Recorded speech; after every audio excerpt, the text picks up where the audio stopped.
يلا بينا نعمل شوية قراقيش كده خطيرة. يلا بينا نبدأ. كيلو من الدقيق، معلقة كبيرة من البيكنج باودر، ومعلقتين من كبار من الخميرة، 3 معالق من السكر البودرة، ومعلقتين من النشا، والنشا هنا هيخليها لنا هشة وتحفة وملهاش حل، و3 معالق من السمسم المتحمص، والمادة الدهنية هنا على حسب الرغبة، ممكن زيت أو سمنة.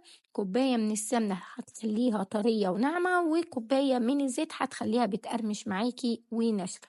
هنا لازم طريقة بس العجينة كويس، والمية اللي هتنزل على حسب نوع الدقيق. أنا هنا كيلو دقيق استعمل معايا كوباية وربع من المية، ولازم تكون ناعمة كده ما فيهاش أي تشققات.